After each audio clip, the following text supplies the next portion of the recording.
Fantastic. Painting crab legs and... All right, without saying a client's name or a former client, give us horror stories of working with certain restaurant companies in the country. Like, who are you like, if someone called back, you're like, I'm not doing that again. Is it like Jets Pizza, Pizza Hut, and Papa John? Papa John's the racist?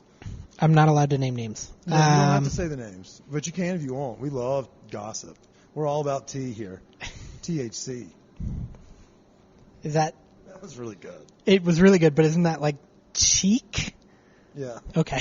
Yeah, it was very chuggy of me, too. Shout out to whatever vape pen I tried, because it's great. That's the Evo Lab. We got that from our friends over at Callie's. Over at Callie's? Yeah. Over there by Rice Society and Until Death on Larimer. Larimer and 28th, I believe? 30th. Oh, I'm sorry. You've been out of the game for a week. You've been busy all week. Busy. You haven't been down there. I haven't been down there. I will see you very soon. Yeah, without shit, we won't shit on restaurants because that's one thing I gotta be honest. I have my fair share of horror stories. They're not restaurants. Oh, really? I have found, by and large, working in the food industry is typically really, really great. Who are the cunts, like industry-wise? Is it? I do not enjoy working in tech. I do not enjoy working in very specific, like, natural food spaces.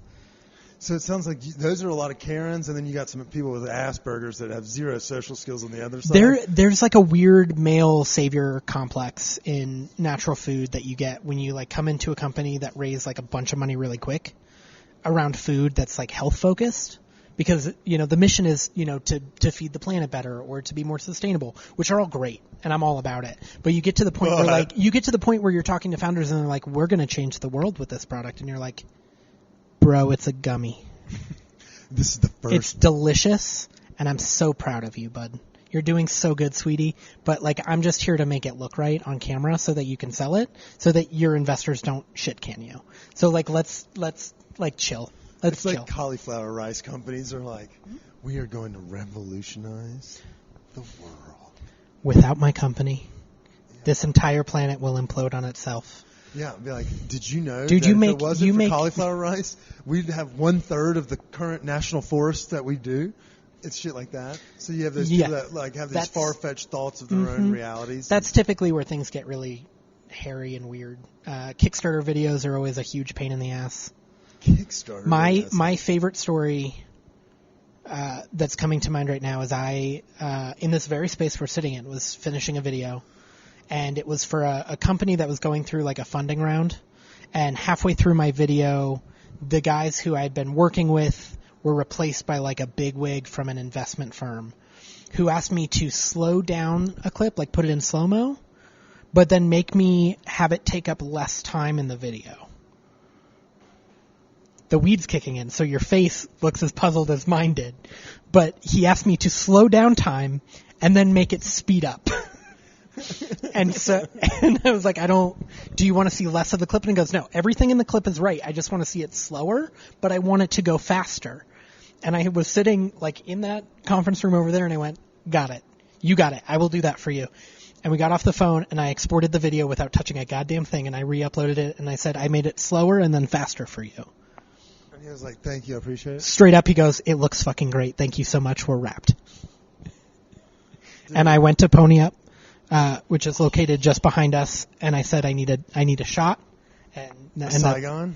I just had a shot of whatever the fuck they poured me. I don't know. Angela took care of me. Dude, Angela Neri, Queen of Blake Street.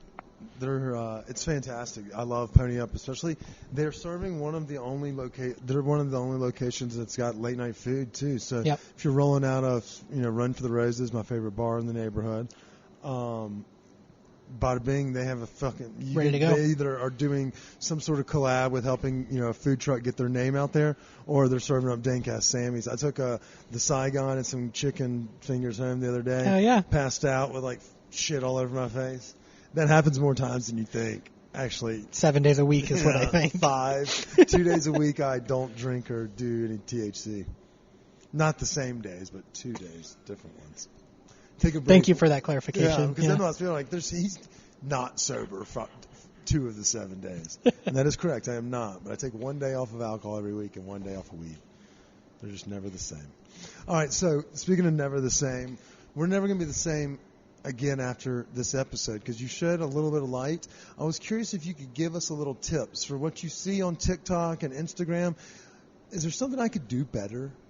Is there an app that I should download? Like, give me a little insight into why I suck at it so bad. I don't know that you do suck at it that bad. I'm not good. And I've been doing this for a long fucking time, and I've made very few strides.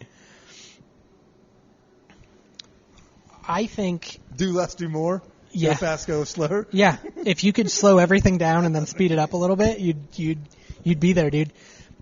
What I see more often than not in Instagram and TikTok and food photography in general, especially on the influencer side of things, is everybody takes that top-down shot, right? Everybody takes your that shot, especially when done with an iPhone, because an iPhone is the camera and the computer in an iPhone is going to flatten that image to try to get everything in focus. You don't see most of like what your eye sees that is attracting you to that dish. What we want to see is depth. What we're looking for is a way to see all of the different pieces of that dish, of those components. When a chef plates, what he's looking to do is kind of give you a visual experience that's then going to mirror what you're about to eat, right?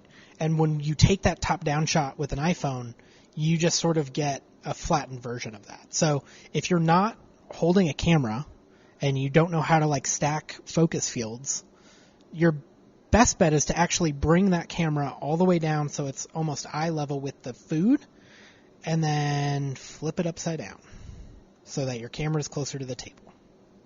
Okay. So come down and then do this. Boop. And then take it. Yeah, you can also, you could also just put it upside down first and then do it. Smart. It's up to you. It's up to you. We've already established that. Either or. You see how I operate now. Yeah. But that's a really big that's a huge trick for someone that doesn't know shit. I think that's going to help. Yeah, honestly. You're going to see a lot of changes. And we're making pro moves this summer, brother. And Hell that's going to be part of it. I accidentally just stepped on the monitor, so let me make sure I have everyone's voices proper. Oh, yeah, we're good. All right, so this next segment, that was a perfect break because I'll probably cut that part out. Yeah. In this last segment, you've already made it through the hard stuff. Have I made it through the question everybody asked you to edit out? No, okay, I was going to say, I'm not there. So this is just kind of we're no longer talking about work. We're going to talk about some of your favorite things in Denver. As someone that works in the industry and close with chefs, you probably only like to, you spend your money carefully in the fact that you support those that you want to. Good people, good food, good chefs. We want to know where some of these places are. You name dropped Pony Up earlier, but let's talk. Well, we like to start everyone with a happy hour spot. Give us your happy hour spot. You're down here, obviously in the dairy block. Gnarly views from your office, but where do you go from here? You got a loaded backyard. My happy hour spot is Bruto. Well, BOH. Genius. Mezcal cocktails and tacos. Like, you just cannot go wrong with that. That torta too with the cochinita pible or whatever. It's in my top 3 of my favorite sandwiches in Denver right now. Yeah, that thing is incredible. I really like that spot. Ginger Pig's got a pretty killer little happy hour deal going. That Korean corn dog and libations. Yeah. And Natasha and Carrie are killing it over there. I think they do really great work. I need a little bit more chasu pork. Char-siu pork in the bowl. Yeah. I need a little bit more. They've got, so one of my favorite dishes that she had to drop off the menu when she opened the brick and mortar, but was what I ordered at the food truck every time, was the cashew butter tofu. Was it fantastic? Fantastic, and guess what? It's back? Bitch is back. Yes. Is this by per request? No, she totally surprised me with it. She was like, guess what's back on the menu? And I was like, no way. How many times? You're shitting me. So You're shitting me. It fucks hard? Oh, it fucks real hard. It's fucking great. Okay. Where else? Trying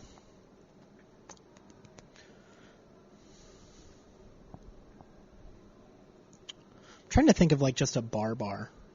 Oh, actually, you know what? I gotta shout out Rita's Law. Have you ever been to Rita's Law? Rita's Law? Rita's Law. It's over on like Park. God, I don't even know the cross streets. We're gonna have to look it up. I think it's Park in California, maybe? Is that where we're going to drink today? Perhaps. Oh, Jesus Christ. It's a teeny little hole in the wall. I found out about it because a client turned friend like took me there to like talk about a rough cut to a video I was making. And it's just like this fucking awesome hole in the wall in the middle of nowhere that has just killer drinks. Interesting. It's I'm pretty looking great. it up right now. I need images here. Okay, Rita's Law. Yeah, It's going. It's a little. That's That's where we're going for. that's a little sleeper spot for you, man. I know where this corner is. It's like right there before Welton. Yeah. It has a really neat looking bar. Okay. Yeah, it's cool. And they've got an outside. There's a food truck there sometimes, but it's just like a straight up bar. Okay, thank you for that. I appreciate that. I'm always down for a nice dive bar. I'm a big fan. You mentioned mezcal a couple times now. Have you had Dona Loca? Loca's new fucking mezcal? I am lucky enough that I got to do videos for that company. Did and you I got go to down fucking there? not yet. No. Oh, I saw that. Not video, yet so that because wasn't please you with God. The guy that was cutting the video agave? on Instagram. Yeah. I edited that video. I didn't get to take that. Because I was about to give you a lot of fucking credit. That was a sick video. Thank you. I used somebody else's footage and made it. Oh, that's like what I do with yours. Yeah. I got to interview Loca and Karen, who's the CEO, and then we did a bunch of like shots in Super Mega Bien of them like pouring the mezcal and stuff. Uh-huh. But because we had a fast turnaround and they already had beautiful video, they sent that to me and I was able to cut it in. Yeah, and I did something very similar. I went up to Super Mega Bien and got blackout drunk on their mezcal. Same thing. Which is exactly Same. what Loca wanted us to do. Yeah, it is. She'll be on the podcast, I think, either 2 weeks after this. Shout out to Devin for helping set all that up. I love you. Shout out to Devin for just being the fucking coolest human in Denver. Last night at that dinner event I was at. She's like, "Hey, Devin, it's me, Kel. What are you doing?" Just like Devin runs this fucking town. She is so, and she does everything with a smile. She's awesome. She's I rad. love her. So if you're listening to this, Devin, we love you. We do love Thank you you. for helping me out with Nurture as well. Those are good people. Very good people. Okay, well, speaking of that, I had breakfast over there, but you've put us on alcohol now. You've put me on a dive bar on the way back to my house from here. Where's your breakfast/brunch spot for the folks that are wondering? One fold. Oh, yeah, all the time. I live 500 feet from fried that rice? place. Yeah. Cool. Chinese sausage fried rice. Any time of day. It gets me hard. Oh, yeah. It's the fucking best. It's incredible. We make it at home, and it doesn't suck, but it doesn't do it. Correct. It's not right. Yeah. No, it's a special thing that they do. I live a block away. Uptown? Yeah. I live a block away from there, and it is the best and worst thing. Because Yeah, I can get one fold without $17 thought. rice dish Yeah. for breakfast. Well, why the fuck not? Yeah, Oh, you what's better that? Take a lot of fucking pictures, A brother. $6 cold brew? I think I just might. $5 Vietnamese tea this morning? You know what? Yeah. Fuck it. But that's my spot for sure. Rise Society for a nice bagel, 100%. I like that is my Jewish boy approved Are you a bagel member of spot. the tribe? Yes, sir. Of course. Fierberg. Yeah. I'm not gonna And lie. also this nose. I think like a third of our guests are members of the tribe, and a third of our team that helped launch this project from the start are tribe members as well. So thank you. We love you. I don't know what you're thankful for, but yeah, or thank you for, but thank you. I'm thankful that on this day, like all other days, I choose to sit however the fuck I want. Yeah. That was a little Passover joke for everybody who's not Jewish. Gotcha. Shout out to the other, team. I don't know. Not tribe. Whatever. Okay. So we've gotten really great answers out of you, and I agree wholeheartedly on them, and I'm glad you put me on one. This is going to probably be one that may be a little contentious because you do work with a lot of folks in the fine dining scene. What is your favorite nice, sexy restaurant in Denver? That date night kind of spot that plays.